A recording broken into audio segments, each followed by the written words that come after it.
shy, introverted, self-conscious. I've always kind of like struggled with that, and I have to get like almost blackout drunk just to get up on stage to do these things. I don't know, I guess I've never had a hugely high opinion of myself, so I always thought... Bastille, Dan Smith. Already 2 UK #1 albums under their belt. The lead singer of a great band. A weird thing that we had at the beginning was our shows were selling out and people were coming to see us, and it felt like something was happening, but the media, particularly in the UK, just was like not interested in us at all. Was that painful? It was interesting. I remember there was a point playing Reading Festival. I remember just playing the first chord and starting to sing the opening line, and the entire tent singing it back at us. Wow. And me just thinking, oh wow, okay, this is insane. February of 2013, Pompeii is released as a single. Did anybody say, this is it, this is our hit song, this is going to be a global hit? Someone we worked with claims that he sort of was brought to tears the first time he heard the song. I was like, dude, I was there, you definitely weren't. It's almost like you don't think that what you do is good. I'm a massive cynic and pessimist, so I think So it's great to have you, Dan. Welcome. Thanks for having me. It's good to see you. Virtually. We'll talk about this later, but one of the most, I think, amazing things about you is that you've had so many global hit songs, and yet, and I should mention this to people who are listening and watching, I got to hang out with you when you came to the Bay Area and went to the show, and I've seen you perform many times. And what's amazing is you have these massive global hits. You've performed in front of tens of thousands of people, and yet you still manage to live a relatively normal life. Like, you can still walk. I mean, you literally took a jog around the venue that you were performing at the day you were here in the Bay Area, and there were people lined up to go in, and you were just running past them. Yeah, I know. Well, I'm a very quick runner. What can I say? Yeah, no, I think we've sort of made it a thing from the beginning to try and just have music that does its own thing, and then also, but as people, be kind of separate from that as much as possible, and enjoy being creative and making weird, strange videos and artworks for albums that we love, but that isn't all about our appearance or our faces or anything like that. So I actually have a very long, convoluted anecdote about that involves a volcano and not being recognized. That I please could tell me. tell. I think this is when you were in South America. It was, yeah. I was in Guatemala, and basically just for context. So when we first had some success in the UK, I was sort of growing up, like, wasn't really anticipating that I'd be in a band, and I guess the idea of suddenly being in quite a mainstream band in our home country was pretty surprising to us and to everybody involved. And my sort of very self-loathing, self-critical, personality also made me and actually all of us think like it's incredible and such a privilege to have songs that people want to listen to, but we have no interest in being famous as people. So we did kind of everything in our power at the beginning to retreat as far as we could from that. So sort of turning down most TV opportunities and interviews and things like that, which I guess probably seems quite grumpy of us. And but I think, we were lucky at the time. People were just coming to our music, and it was doing really well. And that wasn't based at all on our personalities or us as people, which is, a huge privilege. But so we sort of just retreated as much as possible. And I remember really minimizing my personality in interviews. I didn't want to be someone that anyone would come to for a quote or say anything sort of controversial. So I kind of dumbed and bored myself down as much as possible, which weirdly seemed to work. Cutting to this anecdote, so I went backpacking with a couple of friends, which has been something that I've tried to do, as much as possible every year. Take a few weeks off and go backpacking, because obviously getting to tour is incredible, and we're so lucky, to get to travel, but it's a cliche for a reason. There's only so much you can see when the schedule is so packed. So it was like thinking how great it would be to get out and see the world as much as possible and go to countries that we don't get to tour in. So I found myself with a couple of friends in Guatemala, did this sort of, I'd say, trek, because it makes it sound more epic, up a very, very long, basically up a volcano. And I should mention, you were staying at a youth hostel, right? Yep, staying at a youth hostel. Not like a fancy, you're just a youth hostel with a backpack. Yeah, You were just like, totally. Dan Smith, here's my ID. I'm at a youth hostel. Okay, Yeah, keep going. totally. Here's my passport. Please can I have it back? Because I need this to get home, and it's got my US visa in it, so I need it to work in America. So we got this volcano, and it's like the idea is it's 7 or 8 hours up. You stay in like just normal tents that are on these little ledges on the side of the mountain, and you have some dinner when you get to the top. You go to bed at about 8 because you have to then get up at 3 a.m. to climb the rest of it, get to the summit and watch the sunrise or whatever. But we got to the top. One of my friends that I was with going up, she sort of at the bottom was like, look, I'm not fit enough for this. Screw you all. I'm going to put in some headphones and listen to some podcasts. So she was out in terms of 8 hours of walking up a hill. She was out of the conversation. And my other friend was quite far back. So I was just chatting a lot to all the other people. And you know, it's your classic backpacker, people from all over the world. And I was, you know, small talk central, just having to make conversation with absolutely everyone, which was really fun and interesting, you know, as it always is. But I hate talking about my job, and I'm kind of, I just don't really like that it, because it is obviously interesting to people. I don't like how it then just dominates everything. So I'll always sort of be quite weirdly evasive when it comes to those questions. But cut to the end. So we're at the top, we get there, it's 8 o'clock, everyone's going to bed. And this guy, there's a guy from Israel who's on honeymoon with his wife, his new wife, and there's a guy from the Netherlands, and they both came up to me and were like, Dan, do you want to go? The local guy who's the guide who's taken us up the mountain, he has offered to take us on an extra hour and a half trek down the valley up to the mouth of the volcano so we can see the lava kind of coming out of the volcano. Like, do you want to come? Like, now's the only time. And I was like, oh, bed or lava? Bed or lava? Chose lava. Yep. Anyway, I'm horribly ill-equipped for backpacking. So I was in like trainers and some tracksuit bottoms. I had to borrow head torches and a waterproof off other people. We sort of trek in the dark, kind of down this valley, up the other side. We eventually get to the top, and I'm like so excited about seeing lava. Not that I've really thought about it before in my life. We get there, and this huge mist descends. So we're basically stuck on the top of this volcano, the four of us, and it sounds like the beginning of a bad joke. But eventually, you know, because we're stuck there, and we're like, oh, let's just wait. We've made it this far. It took us an hour and a half. Let's wait. Yeah. Eventually, you know, we're all interviewing each other about our lives, and the guy's like, so you've said that you play music and you've said that you get to travel the world, but I just don't understand how that works. Like, you know, are you in like a wedding band or what? And I was like, reluctantly, like, we've had like a few songs that have kind of done all right. And he's like, this is the Dutch guy. He's like, try me. Like, what's one of them called? And I was like, there's a song called Pompeii. And he was like, shut up. He's like, you're the guy that made that song. We're literally on a volcano. You're the volcano gong. You're the volcano guy. And we're on a volcano. And then the guy, the Israeli guy, was like, we had that song at our wedding last week. What the hell? And then, so he started playing it out of his phone. And then the Guatemalan guy who didn't speak any English, he then started singing along to the song. I was like, oh, this is so weird. But they also kind of didn't believe that it had anything to do with me. And then, you know, listening to that and Happier Too, and like a bunch of other songs.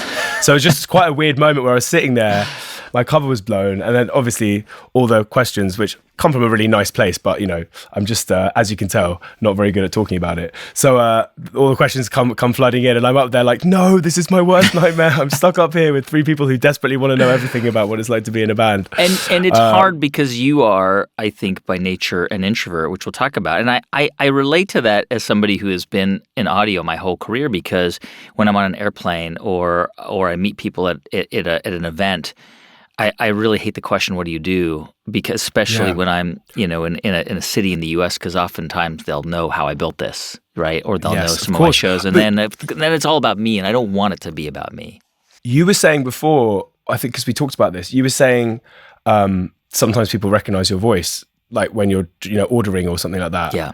That must be so surreal. Because obviously, you know, as a podcast listener, it's such a personal thing, you know. You could be listening, you're trying to sleep. You could, you're right in someone's brain, So it must be a kind of strange thing when people feel like they, with you, I imagine, probably know you quite well, and especially with what you do, because what you make connects with people in such a visceral way. I want to ask you about growing up. I know you grew up. You were born on Bastille Day, which helps to explain why the band you created is called Bastille. Tell me a little bit about your parents, because I know that your mom, like, she was a little bit of a singer when she was younger. What did your parents do when you grew up? What was their profession? Yeah, so my mum and dad were both born in Durban in South Africa, Right. and their generation, living through apartheid, but obviously, as students and people with any kind of ethical, moral compass, absolutely despised the regime, and so they were kind of protesting, and a lot of their, they were student law students basically. So a lot of their friends were kind of quite heavily involved. So they went to law school there, but my mum was a folk singer, and she kind of paid her way through university by playing folk gigs, and it was kind of all covers, like Janis Joplin covers, and I guess traditional folk stuff. So she had this like beautiful voice and this amazing sort of guitar skill. Actually, they met. My dad was like, it sounds like a bad film. My dad was like the sports captain, and my mum was this like folk singer, and he was helping organize this university concert, and they met backstage. Oh, wow. And that's how they kind of became a couple or whatever. They ended up in London.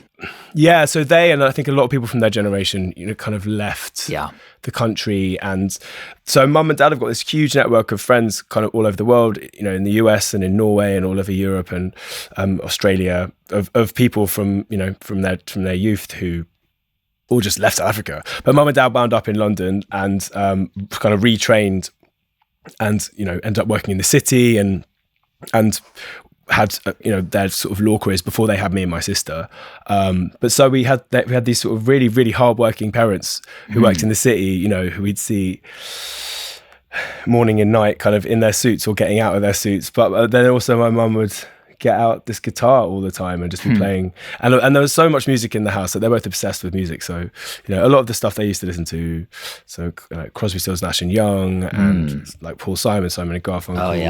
I don't know, classical music as well, but like just a huge kind of cross section of like Beach Boys, and like anything and everything. Oh yeah, Beach Boys. I mean, Leonard Cohen. Ooh, wow. And yeah, so it was a real mix. And actually, when I first started making music, I was just a very sort of shy, introverted, self-conscious, I guess 14-year-old, and I didn't really think I had anything to say, and I definitely didn't have anything to say. So my first attempts at writing songs were some poems that a friend of mine that lived up the road that she'd written. So it was kind of angsty teenage girl lyrics that I was writing songs to. And then weirdly also my dad found this book of poetry from when he was traveling around America that he'd written. So there was this song that I did called Telegraph Road, which was about this like homeless woman who was surrounded by her dogs on Telegraph Road, who he'd seen and written this poem about, and I kind of turned it into a song. So that was one of my first tunes. Did you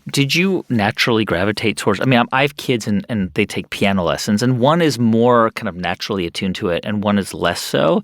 Did you naturally gravitate towards instruments? Well, I played piano and I played violin. The violin was a absolute horror show for me and anyone in the vicinity. This the strangle cat cliche rings true if you're not good enough. Yeah.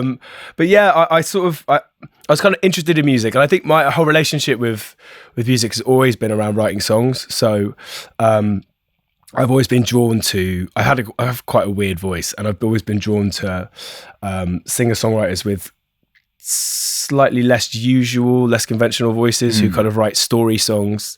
I think of like Leonard Cohen, but also people like Regina Spektor, Anthony and the Johnsons. Elton John, my mum and dad used to listen to a lot, and I was always really interested in the stories of the songs that they wrote. But yeah, I was never amazing at music. I was never amazing sort of virtuosic at kind of instruments because I get distracted by writing, and that's been my biggest problem with getting good at anything. Is if it helped for the purposes of the song, I'd get it in, but I just get really distracted by trying to write all the time. So when you were a teenager, I mean, you weren't.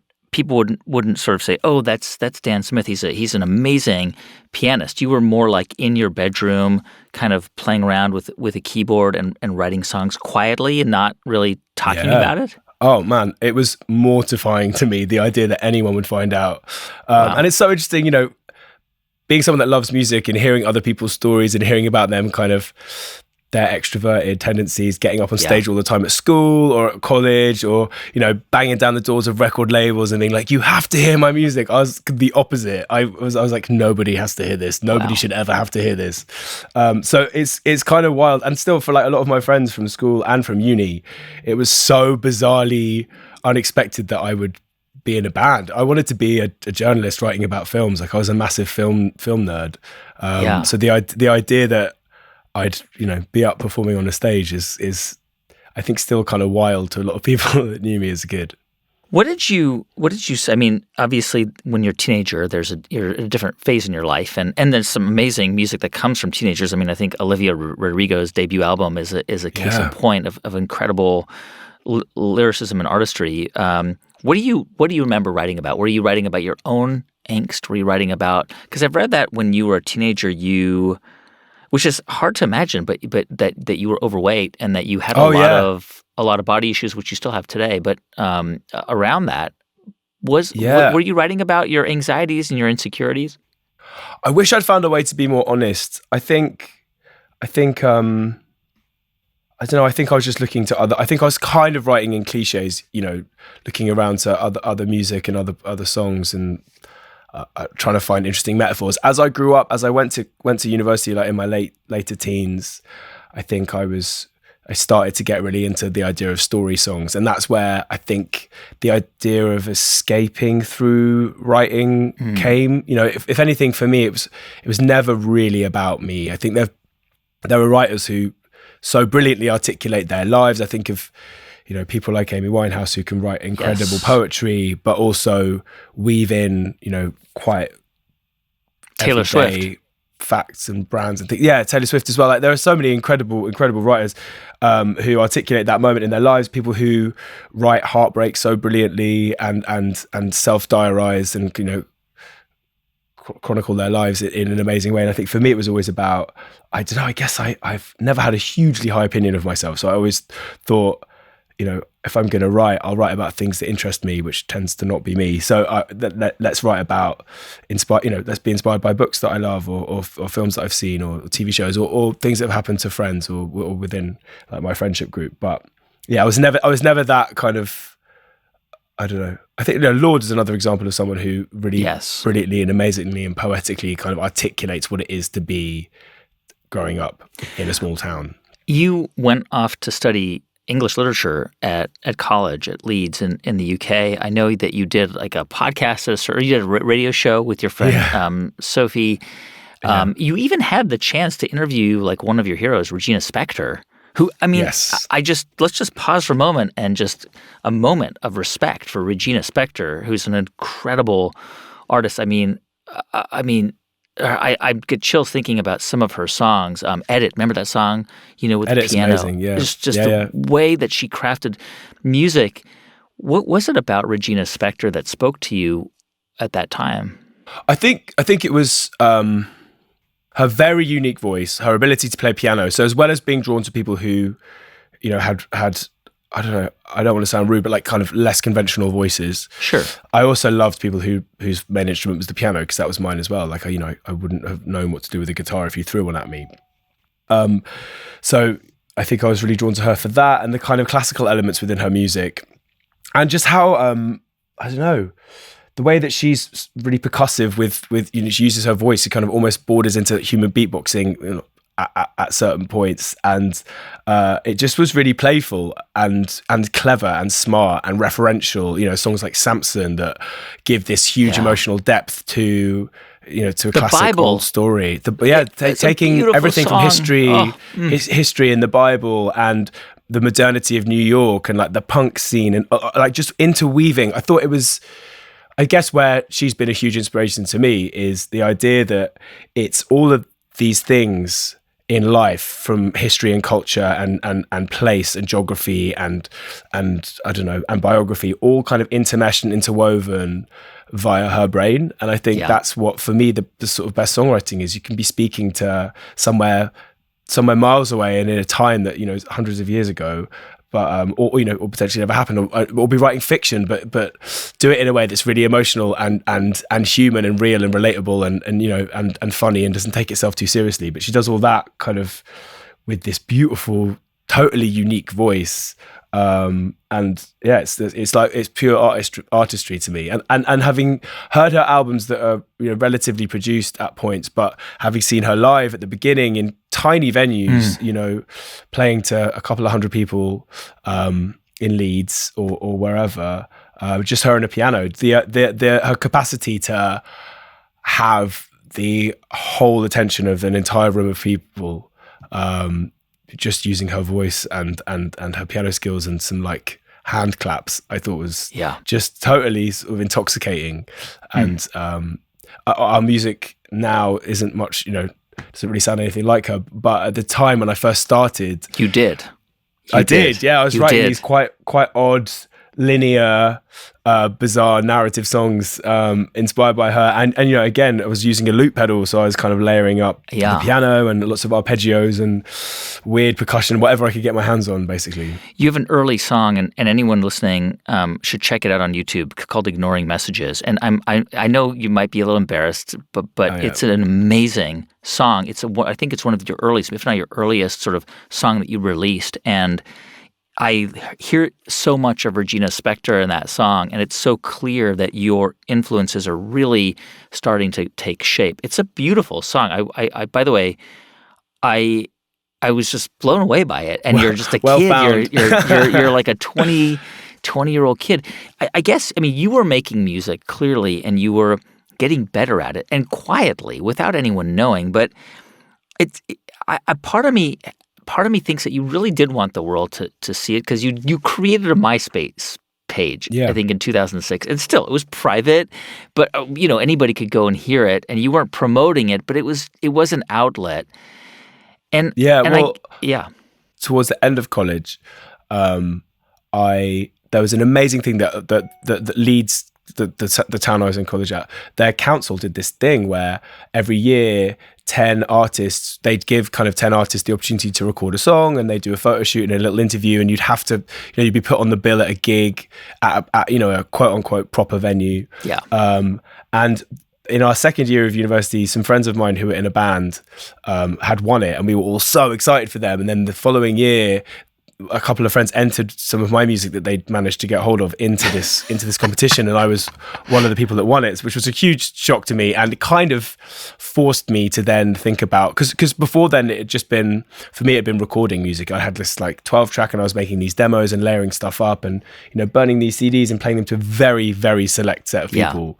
So obviously there must have been something inside of me that loved doing this and was kind of interested to see what people would think, but I obviously wasn't making, I didn't have big ambitions for it at all. Like, I'm sure there's probably a tiny subconscious part of you that wants someone to somehow hear it and be like, yes, this should be what you do. But I also, it was just this thing I did in the evenings, and I did in private. And once I'd won this thing, or was part of the winning of this thing, it forced me to figure out how to do a gig.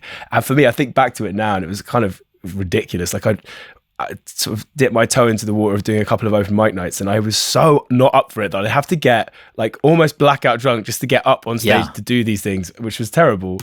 And I was obviously way worse, but the fact that I then did this gig and figured out the loop pedal thing, and in my mind it was almost like a bit of a trauma, because it's so, I don't know, it's just like getting up on stage for some people is the most natural thing in the world, and they love it, and it's wonderfully enjoyable. For me, it was kind of a means to an end. Like, I knew that it was kind of part of people having to hear the music, and anyway, it sounds. I know, I'm aware that it sounds completely not at all insane. Not at all. But, I mean, the gift, your reward for winning this competition where they entered your music was you had to perform a gig in front of you. That was and for a lot of people entering, like, that's what they were going for. For you, that was mortifying. I totally relate to that as somebody who does public work and speaks to thousands of people, and I did like a live show for a kids podcast I do in front of 5,000 people.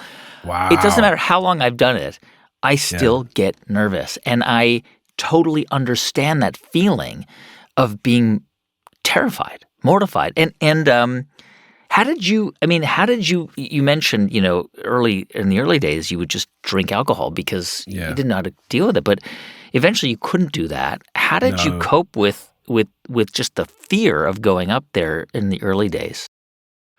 Yeah, it's really strange, isn't it? I had these kind of parallel things going on because I got into like a master's in journalism and was really going to pursue that, and was, you know, post college I was working a bunch of different jobs, and about to do this master's, and but also had started the band and met the other guys, and I think that was the thing that helped me. You know, I found myself going around London dragging this piano, like, you know, over my shoulder on the tube, like, you know, accidentally smacking people in the heads with this massive, really heavy piano with this backpack of stuff and all these stupid percussion instruments. And but I kept doing it. I kept going after work, and I had to keep quitting jobs because I was doing little tours. And like you said, I had this MySpace page, and obviously, so even after you won these competitions, even after you were getting attention for your music, you still didn't think of yourself as a musician. You were still pursuing this dream of being a journalist. Well, for me,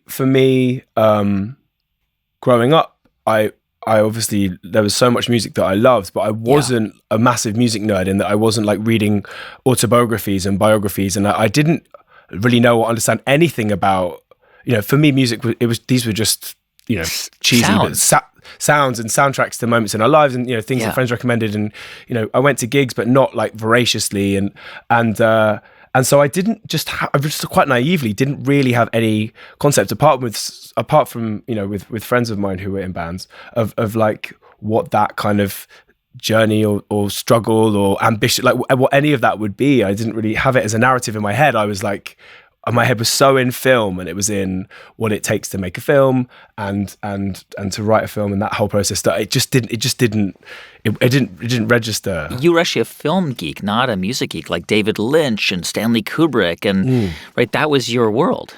Yeah, massively. And those were the books, you know, those were the books I was reading. It was like the detailed chronicling of how those films were made and directors' lives. So I guess for me, I was kind of like naively like bumbling through this situation where I was doing these shows, people were reacting quite well, and I was sort of slightly pursuing it, but didn't really know what I wanted from it, or what, you know, what success would even look like. But having gigged for a while with the loop pedal, you know, particularly being an introvert, it's just someone suggested, like, you should definitely get a band. Stop being such a loner and get a band, which is what I did. Yeah. Which is essentially what you did, right? Because I guess you came to the conclusion that you didn't want to be Dan Smith, this guy standing on stage. That it was really, I guess it was hard for you, and it wasn't part of your kind of natural personality, and that is really what kind of led to the creation of Bastille. You basically had these guys you were gigging with, and you sort of said, let's just be a band. Let's make it. Yeah. So having been in London, and I decided to not do the masters when I was struggling to sort of pay rent, hold down these jobs, and do these gigs in the evening. And actually, it was my mum who said, like, you should quit your job and take a part-time job, live at home with us for like a year, so you don't have to be paying, you know, London rent, and just really give more time to the music. Because there was a amazing charity sort of organisation that was run under the Westway in West London called Strummerville, which was set up by Joe Strummer's family. By Joe Strummer. Yeah, and you know, using a bunch of I guess the money that he left after he died, that put on gigs, and, you know, and was an amazing resource for kind of young musicians in London.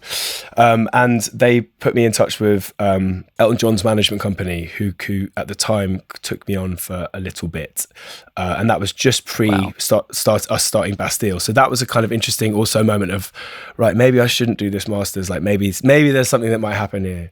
So I ended up I actually ended up leaving them, starting Bastille, and it was a kind of fresh start. You know, we put up a new MySpace page, and we started rehearsing in these little rehearsal rooms after work and stuff, and that was the kind of beginning of it.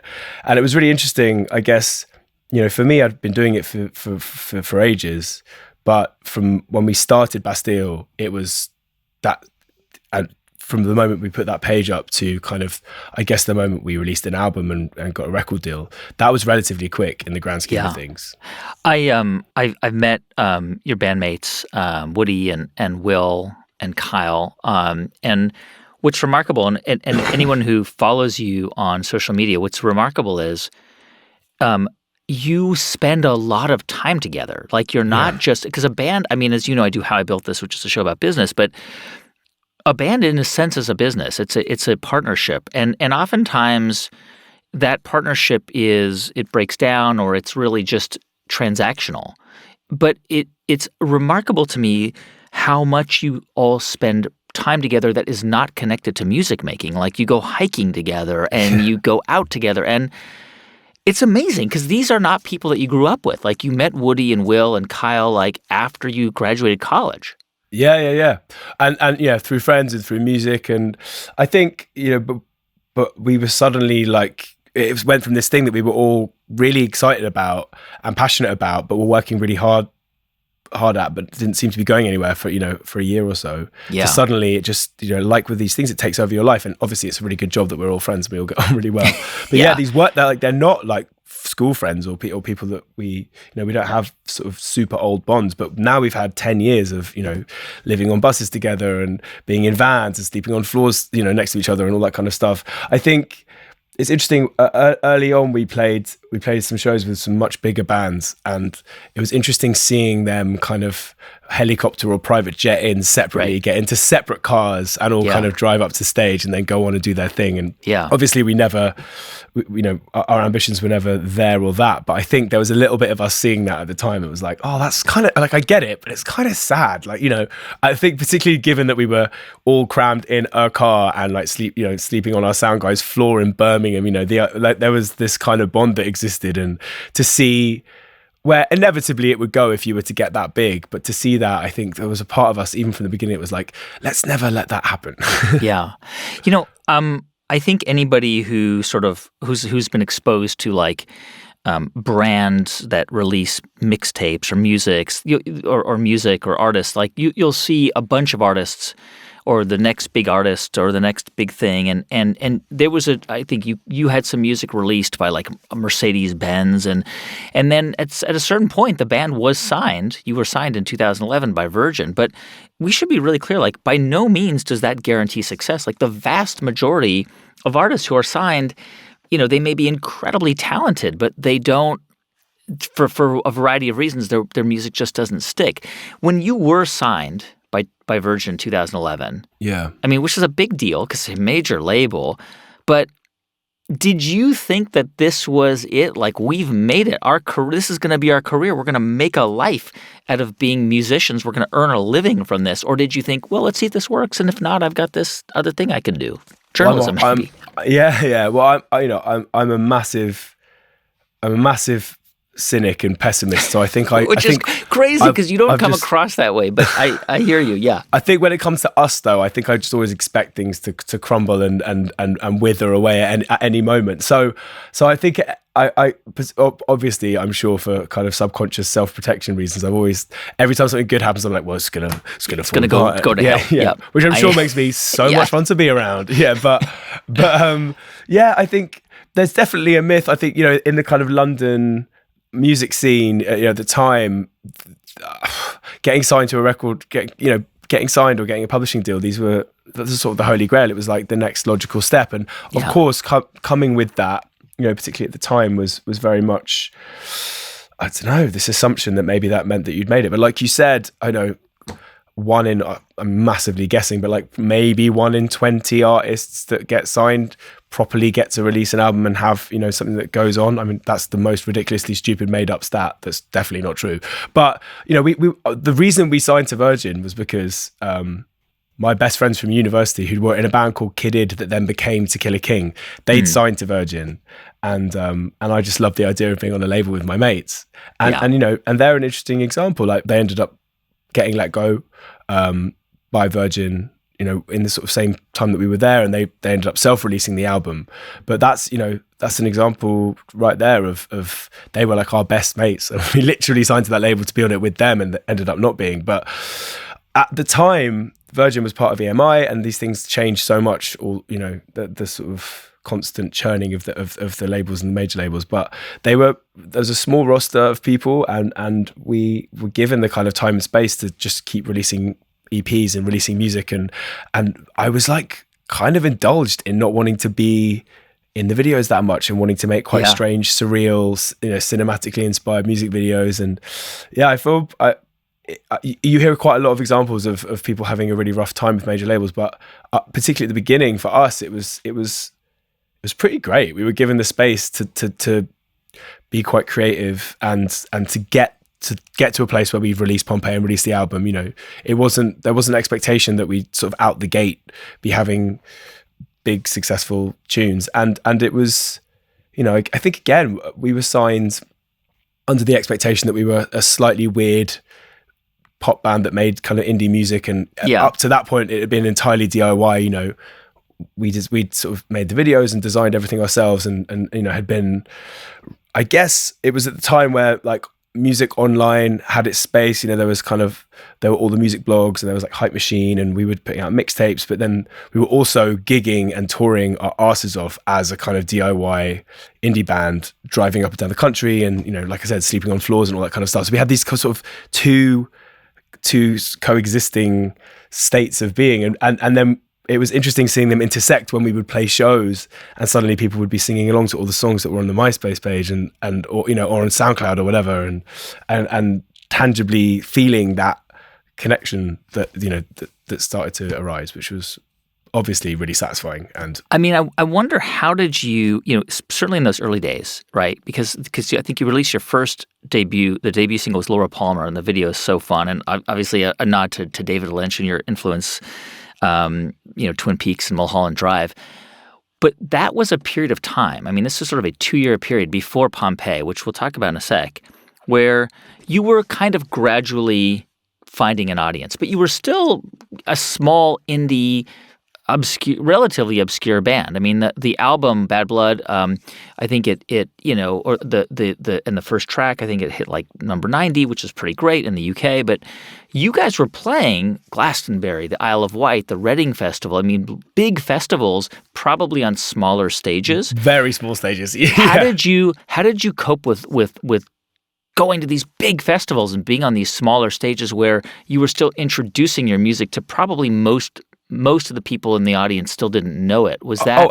absolutely everyone. I think a weird thing that we had at the beginning was our shows were selling out and people were coming to see us, and it felt like something was happening, but the media, particularly in the UK, just was like not interested in us at all. So it kind of lent itself to this slightly outsider mentality that we've always had a little bit, in that we were looking around to our peers who were getting played on the radio or being on TV or getting press and all this stuff, and we were kind of not getting any of that, but we knew that people were coming to it and loving the songs, and that, so it was kind of confusing in that respect. But we were playing at festivals, and I guess like still to this day, you see a festival crowd as, let's not assume people here know any or that much of the music, and it's about kind of winning them over in a hopefully positive way.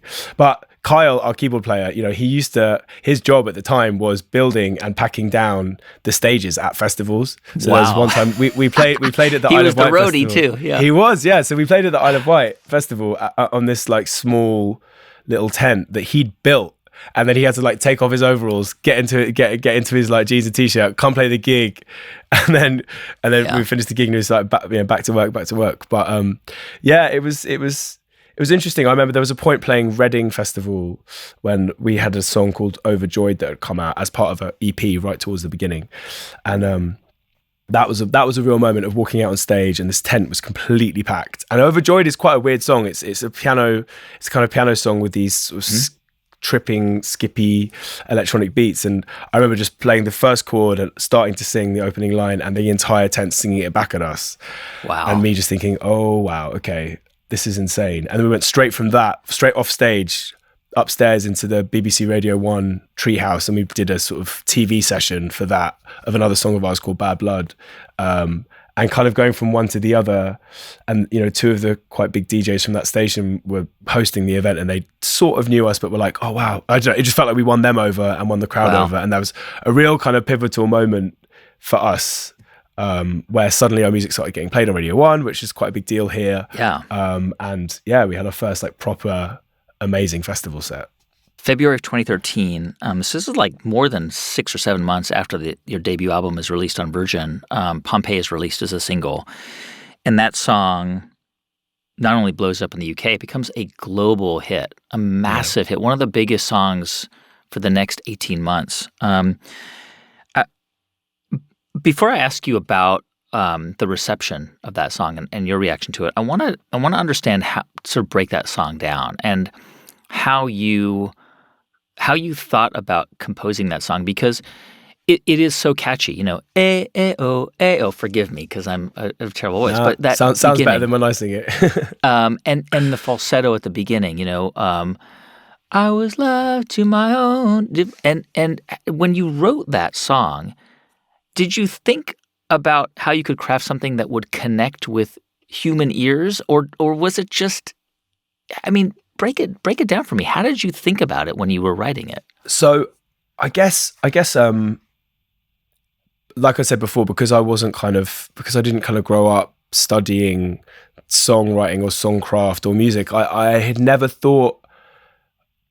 really thought that much about songwriting in a sort of cynical or clinical way. I think one thing that changed from Dan Smith days to Bastille was I started writing structured songs and being like, you know, verse, pre-chorus, chorus, like that, you know, probably less weird 5-minute tangential music and more kind of more structured pop songs. Your early music was like just one long story sung. Yeah, exactly. They were super weird, but I loved them at the time. Great. They're great. Thank you, man. Thanks so much. But yeah, so with Pompeii, I guess I kind of there was no sort of intentional movement to that, but I'd started writing songs in a more structured way, and I guess for me it was never thinking like what makes this catchy or what makes this memorable, but it was just the melodies that made me feel something. And I used to write, you know, by myself. I used to record on my laptop pretty much straight away, so writing and production always came kind of hand in hand, and I was never amazing technically on the software, but I didn't use Logic. I used to use GarageBand, which is basically like the comes preloaded on your Mac. Exactly. But it allowed me to, you know, as rubbish as they may have sounded, to kind of explore all these different sonics and layer myself as much as I could. And I think for me, harmonies was always a huge part of Bastille and my music and our music, you know, with whatever we may have lacked in terms of the ability to record live instruments or have, you know, a lot of equipment. It was like, well, you can make things huge and epic, and you can take people somewhere with layering and with harmony. So that was always a big thing.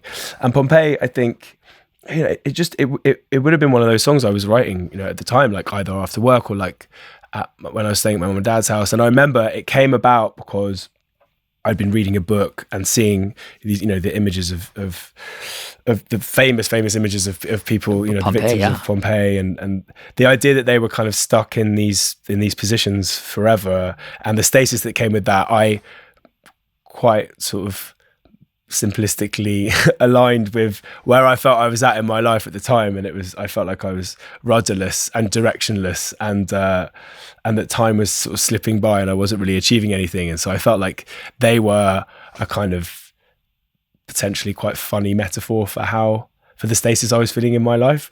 and it's remarkable because there's so many different meanings in that song, right? Like you are writing about Pompeii and you ask the question, how am I going to be an optimist about this? And knowing you and your story, you're also asking yourself that question. You're fighting against your own kind of internal pessimistic monologue and saying, I need to be. It's almost like you're saying, how am I going to be an optimist about my life? And you're totally channeling up somebody watching this volcano and lava come down and ask themselves that question, am I going to survive? Yeah, well, I mean, or actually in my head, the conversation is between these two people who are, you know, they're already dead. They're already frozen in this position. And so it's kind of a quite messed up, dark joke. You know, but a beautiful, like, uplifting song at the same time. Yeah. Well, thanks. And I guess for me, you were asking about the chant at the beginning. That came from originally. I think it was like a keyboard riff. Sorry, and it came again from my lack of ability to play guitar. I was like, I thought it would sound interesting trying it on vocals instead, and so I guess the songs all evolve in that way. And then I'd also work with, for the first album I wrote by myself, but the producer that we worked with, Mark Crew, who's a really good mate and long time collaborator on pretty much everything we do.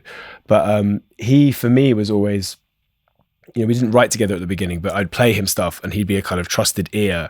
And he was always really good if he thought something wasn't good enough of saying, dude, you can do better with that section, or he'd help me pick the songs apart sometimes and send me off, and I'd come back wanting to impress him, basically. So that was always my method. And I was also never precious with our songs. I think I realize now that I've got into songwriting for other people and, write with other songwriters and other artists, that for me, I was almost like in a one-man writing session where, when you're writing with other people, you're all in a room with the sole purpose of making this thing and hopefully making it as good and as interesting as it can be.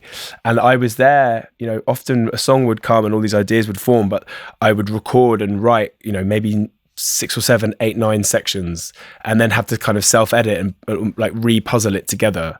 Obviously, sometimes they'd come out fully formed, but other times I'd kind of labor over it and be like, oh gosh, this bit makes me feel something, this isn't, how do I get from here to here? And kind of, it was just hours and hours and hours spent with headphones on, working on these things. And that's where a lot of the first album sort of came from. When you mastered that song in the studio and it was done and it was out, was there any inkling that it was going to be a hit? Like, did anybody say, this is it, this is our hit song, this is going to be a global hit? Is there any way to even know that, or were you completely stunned by the response to that song? We were stunned, and it's quite funny how people can be quite revisionist in their version of how things went down. Someone we worked with who's claims that he sort of was brought to tears the first time he heard the song. I was like, dude, I was there. You definitely weren't. It was, it was one of a handful of songs, and no one really knew. I remember no one really knew what the first single should be, and we'd released, the Overjoyed EP, the Bad Blood EP, and then the Flaws EP, and then when the album came out with Pompeii, the beginning of 2013. I think by then we kind of felt it. There was a moment where we were listening back to music in the studio, and our A&R guy came down, and we played the final version of Pompeii, and we got the guys from 𝐥𝐿, we got our friends to come in and help beef up the chant, and the drums were massive, and we got the first mix back, and I remember hearing it, and there was a moment in the studio, and I know they always say that a lot of artists like to self-sabotage, but we played the song, and I was like, oh man, to Mark, our producer, and Nick, our A&R guy, I was like, guys, is this a bit too ridiculous? Is this song, like, we're a 4-piece, it sounds like, I don't know, it sounds so massive and over the top. I was like, is this a bit embarrassing? Is this a bit ridiculous? And they both were like, shut up, stop it. No, don't be an idiot. Because, I think they could see me trying to potentially run away from what it could be. But I don't think we knew. I don't think any of us really had any idea. And to be completely honest, when we were signed to a record label, they very much were thinking, I remember I remember them saying, if over the course of the whole album campaign, if and obviously they're a label, so they're thinking kind of in sales, they were thinking, if you can sell 100,000 copies of the album in its lifetime, that would be, in our minds, amazing success. And we had no idea what would happen. We didn't realize we'd be suddenly in the charts and in a kind of mainstream space. And then I think the album in the UK did that in like a couple of weeks, and so we it just completely blew our minds. Like, we couldn't comprehend what was happening, and it wasn't ever really intended. And going back to what we were saying before, we weren't like hyped. There was no, as years roll on, at the beginning of each year, there's always a kind of list of artists and bands that people are expecting big things from that year. We were on none of those lists. And so I guess because it hadn't really been teed up for us, and it wasn't like something we expected, to suddenly have this song that just was, it was in in the UK, it was in a chart battle with Justin Timberlake. It was so remarkable. Surreal. There's something that you have said many times in interviews, and you've even said it in this conversation, which is that you don't particularly have a high self-opinion, that you don't particularly think that you're talented or whatever. And objectively, anybody can hear that and say that, that's nonsense, right? And I wonder if in a sense, right, this idea that you are not particularly, you don't believe the hype around Bastille or Dan Smith, which I actually think is really healthy and keeps you grounded. But it's almost like you don't think that what you do is good. And I wonder if that combined with this kind of fear of performing is, in a sense, it's like you're rebuilding the scaffolding every single day. Like, you have achieved all these. I mean, we haven't even talked about Happier and some of your other incredible hits and also just the acclaim. But it's almost as if you're almost like rebuilding the scaffolding every day, and then it collapses and you're like, I'm not good.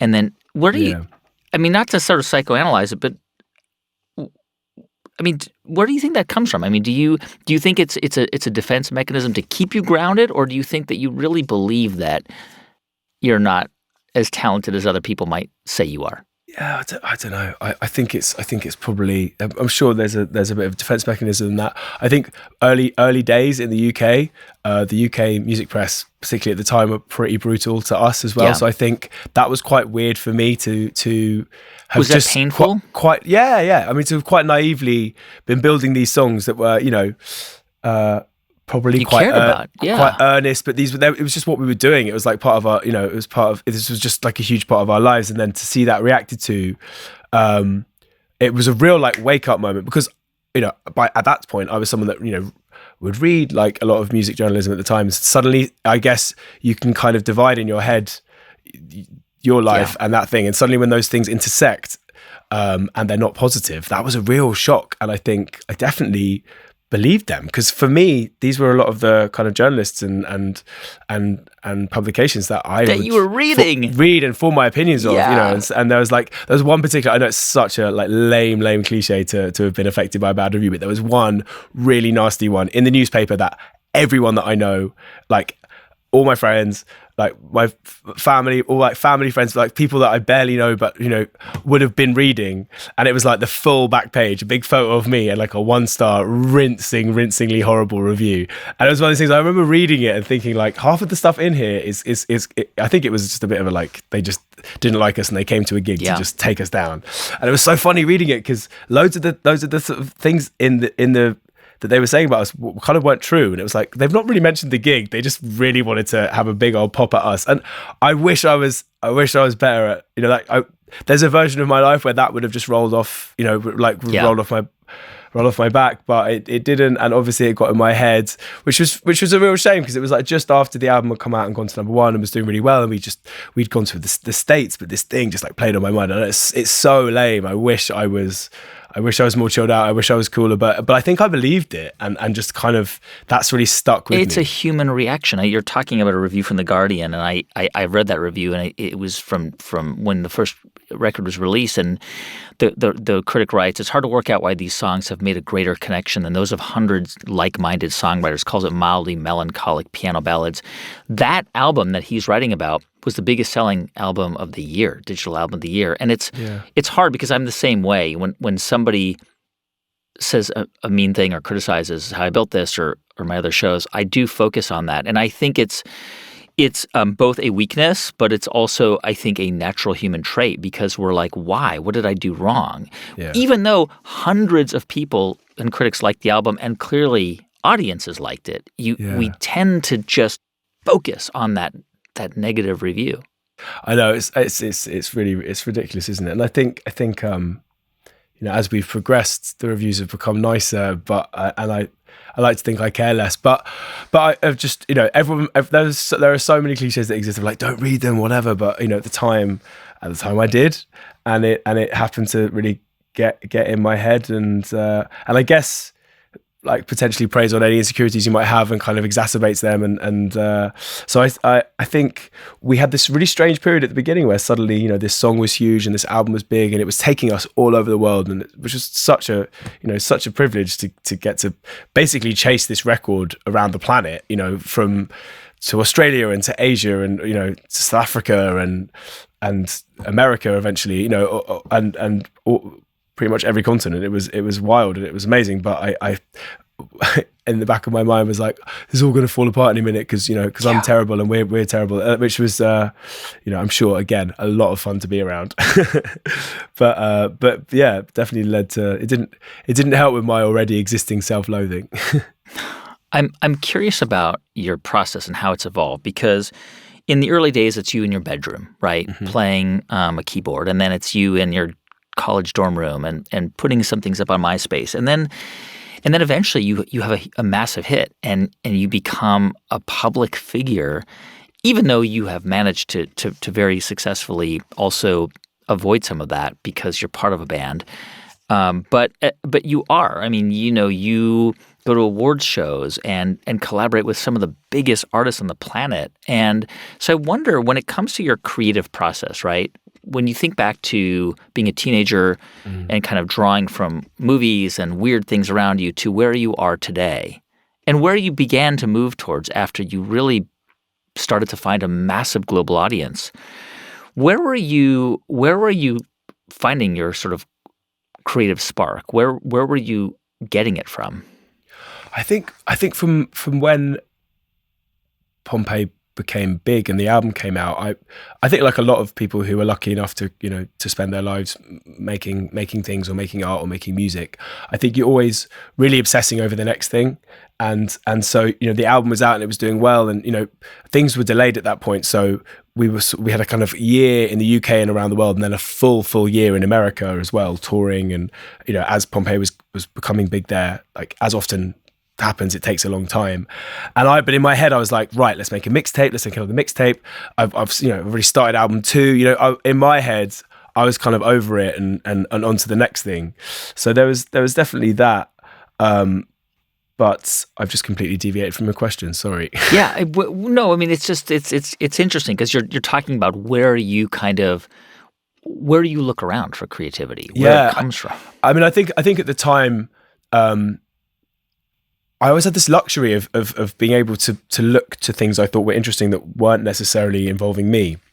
So the idea of writing a second album that was all about how weird your life has become being successful, which I think a lot of artists do to varying degrees of success, that was never really going to be a thing for us. But we then started, we were making the second album in the lead up to, quite big global political events, the big American election that led to Trump being elected, and in the UK kind of Brexit, and quite a strange time globally. So we were writing both songs about gangsters and songs about Truman Capote's In Cold Blood, but at the same time a lot of the more personal songs were about that kind of reckoning in your head of watching the news and seeing things happen around the world that are really confusing, and trying to reconcile that with getting on with your day and not being up all night worrying about it. So it made for, I guess it's that thing we've always had of wanting to write about things that are interesting to us.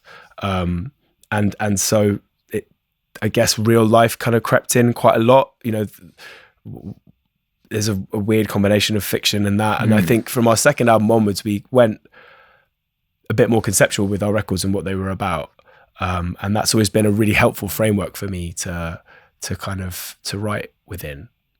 There are bands, many bands, that move from one album to the next, and they sound like they're different bands, right? Like if you listen to U2's Boy, and then Zooropa, right? They're completely different bands. Or Unforgettable Fire to some of the things they made later on. REM is another example.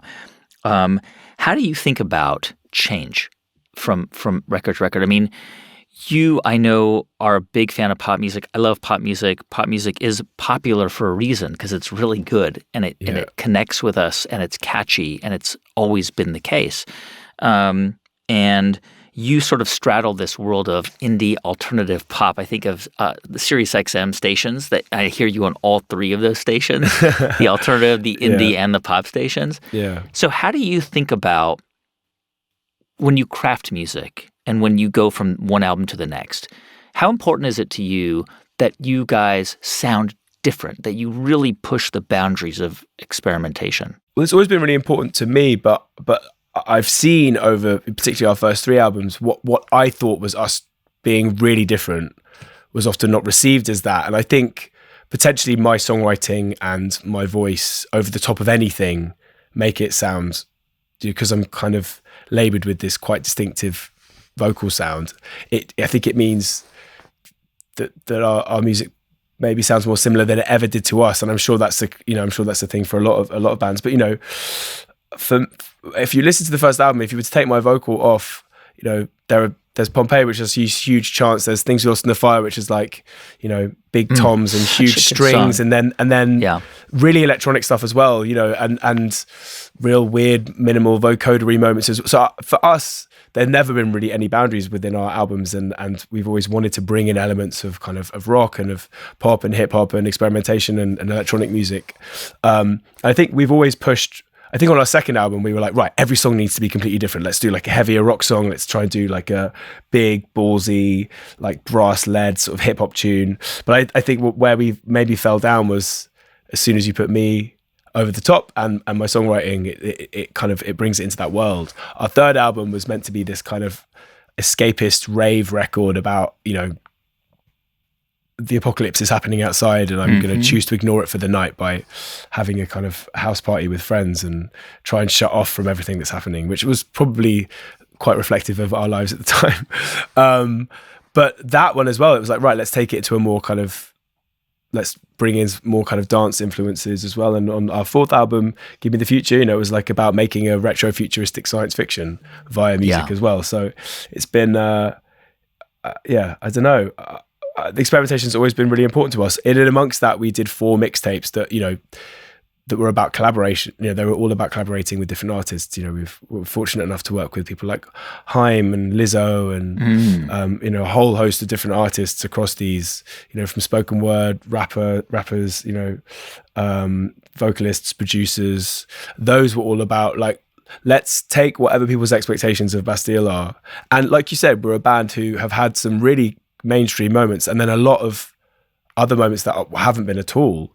And I guess there's like a slight frustration of you're like, oh yeah, but I want you all to see all of the stuff that we do. And that's kind of been maybe one of the things that has always driven us to change up what we do so much.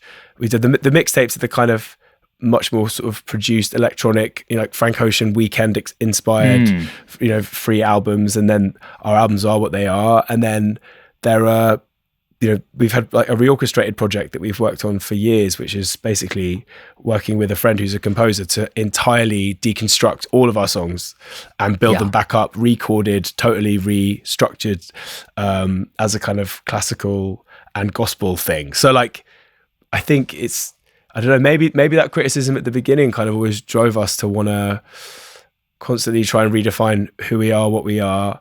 And it's definitely what drove me to, start a little label and work with other artists and write songs for other people and all those other things that I love. That's, I don't know, it's always been... Dan, one of the things that was so, in the midst of the pandemic, which was so dark, because I had seen you just a couple of months before, and the pandemic happened. I think you guys were on tour. You had to cancel it. But what was remarkable following your Instagram was how prolific you guys were. You were constantly producing videos of new music that you were making. You started a film club. I want to talk about this process of just creating because you didn't. It's like you just didn't stop. And actually, I think it was an incredibly fruitful time for you from a creative standpoint. You really were just experimenting. And I wonder how you think about the limits of what you do, right? Because we all have limitations, right? There are things that I just can't do as an interviewer or as a performer on stage, unless you're Jeff Buckley, who had an infinite range, or Beyonce. All artists are limited in their range, for example, right? How do you think about the limitations you have and how it sort of informs the way you write songs? I think I entered the music industry in an incredibly naive position, as we've talked about. So from the very beginning, it's all been everything that happened to us and everything I've seen happen to people around me has been a kind of surprise, and it's been an interesting education in it all. In terms of songwriting and my limitations, I think because I've always been really self-sufficient, it's taken sort of welcoming of collaboration for me to see where I fall short and where I'm helpful and where I'm not. And I love writing with or for other artists, but like, yeah, it's really confronting and helpful to see when you're in a room with other people what you're good at, what you can give, what you can deliver in that moment. I'm not like, I love producing, but I'm not crazy skilled in that respect. Like, I will use a piano to write songs, but I'm not like virtuoso. I wish I was, but I guess, like I said, I always get distracted by trying to finish a song and never practice enough. And so in terms of the limits of what I do, like, that's why I've as time has gone on, I've kind of just really opened up and chilled out in terms of collaborating with other people, because I feel like if I'm going to write a song with someone, I want the other person to bring something properly to it, and I want to be challenged by them. I want them to push for it to be as good as it can be and for it to be better, because I can just kind of sit in the corner and write a song, but I would much rather be in a collaborative process with someone who's going to challenge everything and push it to be as good as it can be. So I wonder about that, because I wrote a book, and it's hard because you just got to get butt in chair and just crank it out. And there are days where much of what I'm writing was just rubbish, right? It was not good. But eventually, over time, you have a book. And are you able to sit down? Like, when this interview ends, could you, and if somebody were to say, Dan, we need you to write a song, could you do it? Or is it more like inspiration strikes and you start to write things down in a notebook or record them on your iPhone? Or can you actually make yourself write a song, at any point? I think so. Yeah, I think I could. I think potentially at the beginning, no. I remember trying to, writing the second album, there'd be points where I'd get a studio for the day and just nothing would come, and that would be a nightmare. Yeah. But as time has gone on, I go through periods of having just inspiration kind of strike all the time, and I'll sing things into my phone, and I'm kind of obsessively have to get it down. If it comes into my head, I can't let it go until it's recorded. And I've lost phones before filled with stuff that isn't backed up. Oh no, that's a kind of tragedy to me. But whatever. But yeah, I have to write things down. But then I had our fourth album. I sort of suddenly was like, right, I'm going to bring in a lot of the songwriting world that I've become involved in and into this album. And so it was really collaborative, and it was a lot of co-writing and co-producing, and which is really different for us because we did 3 albums of not doing that. But it was an intentional step towards trying to change what we do and mix things up a bit. And midway through that process and during lockdown, I was approached by these documentary filmmakers who asked me to write a song for this film. It's called From Devil's Breath. It's, I think, coming out later this year, but it's about tree planting and climate change. And I think Leonardo DiCaprio is a producer. Yes, yeah. So I was asked to watch this film and then write a song for the end of it, and it's beautiful. It's half an hour long, but it's absolutely devastating. And as the credits were rolling and I was sitting there kind of shell shocked, I couldn't help but think that the last thing in the world me or anyone needs right now is my voice to come in and a Bastille song to emerge out of the darkness of the credits. But it was it was a day in lockdown, and I sat there and picked up a guitar, which I literally cannot play. And that's not me being modest. I literally cannot play it. And having throw myself heavily into kind of collaborating, which was something I resisted for such a long time. I thought, I really hope I can react to this and write something good. And you had the guitar and you just started to sing? I mean, sort of. I started playing a lot of very bad notes on the guitar, but I ended up just writing this song in like an hour and recorded it, did a sort of rubbish demo and sent it to the filmmakers. And in an hour, wow. Yeah, it was pretty, it was pretty rough around the edges, but it's just, it seemed they loved it and it seemed to work, and we recorded it the next day, and it's this song that now exists, and we've been sort of sitting on it for a bit because it's going to come out with the film, but we've actually started playing it on this arena tour, which has been really nice. It's a lovely thing to be playing a bit of music that people haven't heard before, and we play it after Pompeii, and right towards the end of the show, which is quite, going from this big euphoric moment where everyone knows the words to this tiny intimate moment. It's been really great in terms of, I don't know, twisting expectations again. But that for me was a really gratifying reminder that I can still do it by myself, if that makes sense.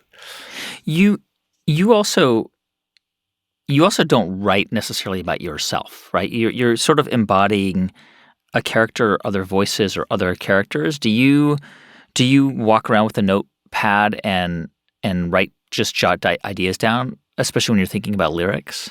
Yeah, I do. I'm kind of, I guess, tragically modern in that I used to use my phone and write. I have just endless notes. And sometimes there'll be, I watched a film. I watched the amazing documentary about Leonard Cohen and Marianne and their relationship.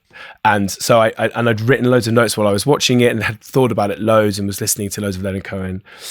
And so it was in my head that I really wanted to write a song about that. And I'm definitely not someone that's like, oh, something happened to me in my life, I need to go write a song about it, which a lot of people think songwriters are.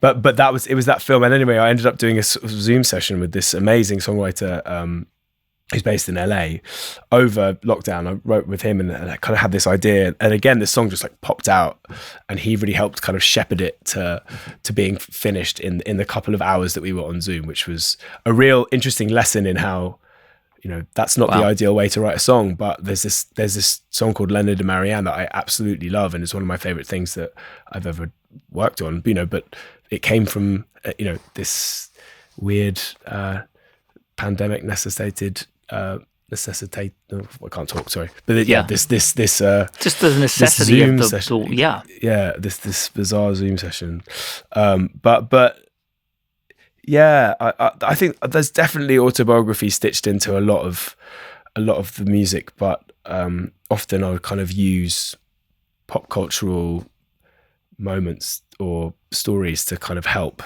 articulate what I want to say. Yeah. Dan, I wonder, when you think about where you are going, I mean, you're young, you've had incredible success as an artist, and you seem to have really, it's hard because you are surrounded by tens of thousands of adoring, screaming fans every night, and it can have a psychological impact. I mean, in good ways and bad ways, but it seems like it's very important to you kind of consciously work against sort of believing that. I don't know if that's a right phrase, but almost like you appreciate it a lot. I've seen you on stage and you enjoy it, but then you walk off and it's like you could just walk home with the crowd and hopefully they wouldn't even notice you. Yeah, I think there's been like a huge amount of denial, like, particularly at the beginning when we were probably, much more recognizable. I just, we'd be playing at a festival and then my friends would come and we'd hang out for the rest of the weekend and I'd just walk straight out and they'd all be like, what are you doing? And I guess in my head, it was like, if you don't make it a thing, it's not a thing. And so that's always kind of been the way that I've lived. And I don't know. I think, we've avoided the things that would make us famous for the sake of being famous. And we've done the things that, you'd want to do or are necessary or are really fun. I think because maybe, we were, when things blew up for us, we were in our like early to mid 20s, we weren't 18. So we've always had like pretty, our sets of friends and our families and our relationships that are all kind of quite grounded in normality and had this slightly weird Jekyll and Hyde experience of going away, being on tour, keeping grounded within ourselves, band and crew and all that, but then coming home and, to my friends, I'm like, it's fascinating to them, obviously, but also they're like, just gonna absolutely take the piss out of me and rip me to shreds for anything and everything. So there's that, which I think really, really helps. But it's a weird one, isn't it? Like, it's such a privilege, this job, but it takes up a huge amount of your time and your life and your headspace, and it's something that I don't want to be defined by, but naturally, it's pretty defining in a lot of ways. So I've always kind of like struggled with that and just wanting to to do as much as possible. I kept thinking like I want to go back to college and retrain as something else, just to have done that and pushed my brain to be in a different place, because I don't know. So yeah, that's something I've been thinking about a lot. But then I signed up for French classes stupidly. It's Tuesday nights 7 till 9 French classes, which it was great for 4 weeks, and then we had tour, and obviously that's like classic gig time, so that was never going to work, and I completely flunked out of that course. But the intention was there, and the intention was there. Do you think that creativity is a gift, or do you think that it's something that actually most everybody can access if they wanted to? I don't know. I mean, like, for me, writing songs is just, it was something that I just did. And then I guess obviously over time I've put a lot more thought and care into it. And maybe it's a kind of me falling short in terms of being able to imagine outside of my own head. But like, it's not exceptional to me at all. It's something that I just would assume that everyone can do. So I like to think that everyone could, and that it's not that hard. But so it's always interesting chatting to people who are fascinated by it and can't. I think that's the thing as well. Maybe it's like the perpetual normalization of all the things in our lives. I think it's just for it to not be too mad or overwhelming. I think I've just do my best to normalize everything. And when it comes to our shows as well, like, I want to take people on a journey. I want to put on a big production, and in recent tours, take them into the future, and other tours take them on this wild all-nighter during an apocalypse or whatever. But I also have always been as a music fan who used to who goes to gigs all the time.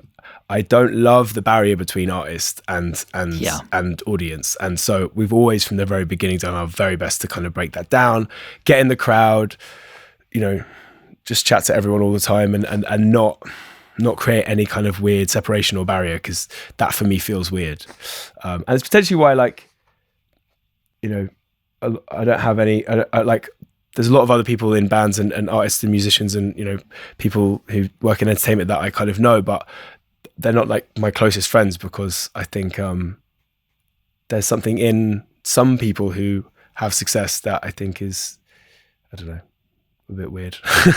Yeah, that's so unhelpful. It can be distancing. It can be really distancing. Yeah, totally. Yeah. And I guess it's always been a real obsession of mine to not, for what we do, to not create distance between us and our our normal lives. So that's been a real preoccupation, and I hope it works. But hopefully people come to when they come to a show or listen to music, it's transportive, and it's kind of otherworldly in some respects, but it's also quite a grounded, like, human experience as well. And I think that's what we've always tried to do, is a bit like with Regina Spektor, going back to her, to take you to these places and to weave these narratives, but from a very human and relatable perspective. Dan Smith, thanks so much. Thank you, Guy. I have 5 quick questions for you, and you don't have to answer them if you can't come up the top of your head, but okay. It's just an experiment we're doing, because I think it would be interesting. Quick fire, yeah. I hate these when people ask me them, because I can't ever remember. I can't access my what's your favorite song? access. You're like, I've never heard music before. What's the song? So let me try it. Okay. What's an album you're listening to right now that you like? Ooh, good question. I am loving the new Big Thief album. It's 20 tracks long, and it's absolutely incredible. And they are a band who I love. They were the last band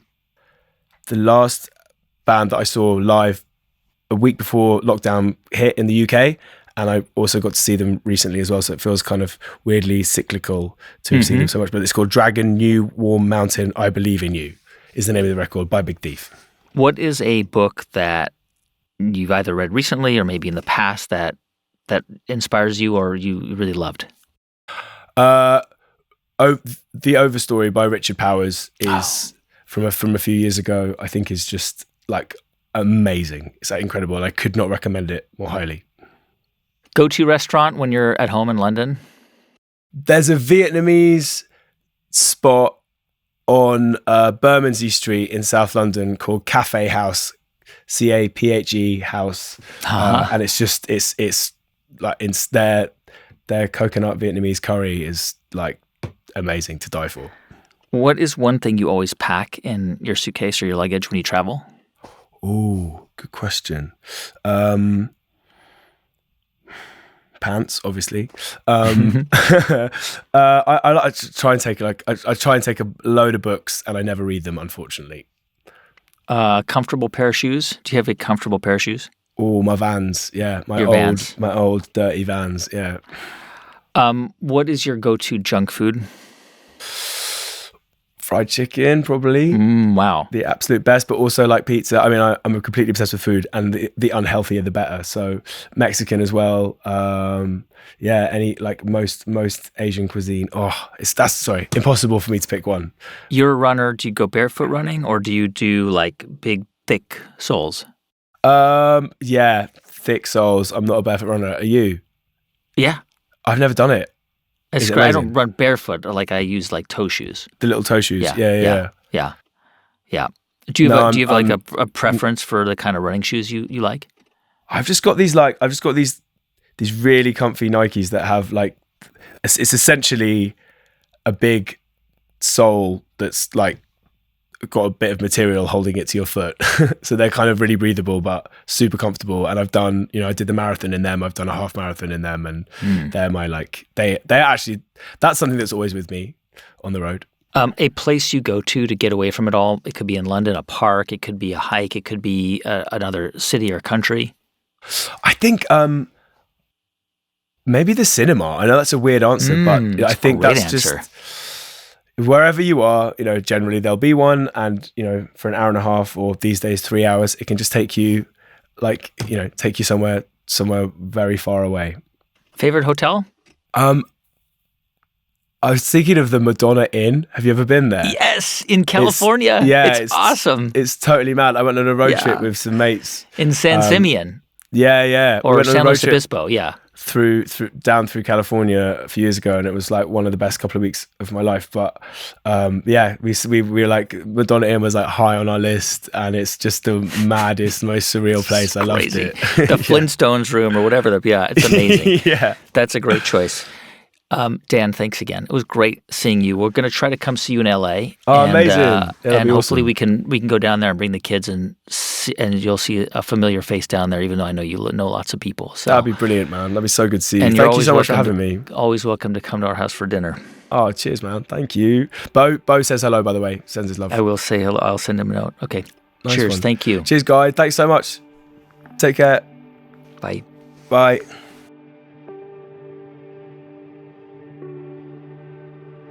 Hey, thanks so much for watching my interview with Dan Smith of Bastille here on The Great Creators. For more episodes like this one on YouTube, please hit the subscribe button below this video. And if you want to get notified when we post a new video, click the bell button as well.